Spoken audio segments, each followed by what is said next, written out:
ఈరోజు తెలుగుదేశం పార్టీ కావలి నియోజకవర్గ అభ్యర్థి కావ్య కృష్ణారెడ్డి గారి ర్యాలీలో చాలా అద్భుతంగా ర్యాలీ జరిగింది. సభ కూడా చాలా బ్రహ్మాండంగా జరిగింది. మేము అనుకున్న దానికంటే ఇంకా గొప్పగా జరిగింది.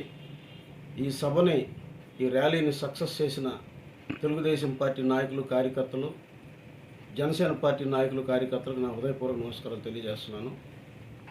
వాళ్ళందరికీ కూడా శుభాకాంక్షలు తెలియజేస్తున్నాం.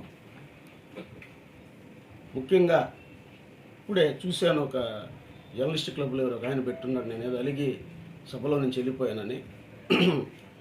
నేను ర్యాలీ ప్రారంభమైనాక కావ్య కృష్ణారెడ్డి గారి ఇంటి దగ్గర నుంచి కృష్ణుడి బొమ్మ దాకా దాదాపు 6-7 కిలోమీటర్ల రోడ్డు మీద ర్యాలీ ముందు నడుచుకుంటూ వచ్చాను. ఇక నా గొంతు పోయింది, కాలు నొప్పులుగా ఉండి టైర్డ్ అయిపోతే అక్కడ ఉండలేక నేను మా ఆఫీసులో వచ్చాను తప్పితే నేనేం అలగటం లేదు.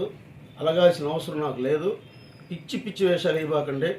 ఒకడేమో నేను బీజేపీ అభ్యర్థిని పెడతాడు, ఇవాళ ఒకడెవడో ఇది ఒకటి పెట్టాడు. ఇది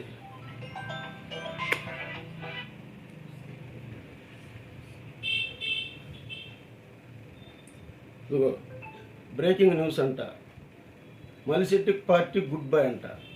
ఎవరు వీళ్ళ అమ్మ చెప్పిందా? నేను గుడ్ బై అని ఇడికా వీళ్ళ అమ్మతో నేను చెప్పాను, నేను పార్టీ మారుతున్నాను. నేను పెట్టిన ఎదవకే వాడెవడో నిన్న బీజేపీ అభ్యర్థిని పెట్టాడు, ఇవాళ ఒకడెవడో అలగుతున్నానని పెట్టాడు. కరెక్ట్గా అది మైండ్ గేమ్లు ఆడబాకండి. మేమేమీ అలగం, మేమే చెప్పాము, మేము డయాస్ ఎక్కము, లోకల్ లీడర్ని ఎక్కించి మాట్లాడిస్తామని చెప్పాం. నేను బాగా అలిసిపోయాను, నాకు ఇబ్బందికర పరిస్థితి వచ్చి దాదాపు 6 కిలోమీటర్లు నడిచి వచ్చాను కాబట్టి అలిసిపోయి నేను వేరే బండి ఎక్కి నా ఆఫీస్కి వచ్చాను తప్పితే నేను అలగలేదు.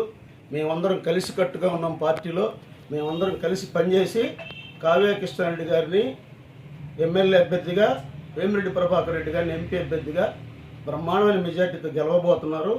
మేము సైనికుల్లాగా పనిచేస్తాం. ఈ ప్రతాప్ రెడ్డి గారు ఈ యాదవ మీడియాని అడ్డం పెట్టుకొని ఈ పేటీఎం బ్యాచ్ని పెట్టి రకరకాల పోస్టులు పెట్టి బాకండి. మీరు లక్ష్య మైండ్ గేమ్లు ఆడిన మా ప్రాణం ఉన్నంత వరకు తెలుగుదేశం పార్టీకే పనిచేస్తాం. తెలుగుదేశం పార్టీ అభ్యర్థి గెలుపుకి విశేషం కృషి చేస్తాం. నేను అలగలేదు చెప్తున్నా, విలేకరుడు పెట్టాడు వాడికి చెప్తున్నా, నేను అలగలేదు.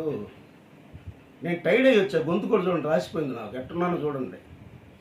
అర్థం చేసుకోమని చెప్పి తెలుగుదేశం పార్టీ నాయకులు, కార్యకర్తలకు అందరూ కూడా హృదయపూర్వక నమస్కారం తెలియజేస్తున్నాను.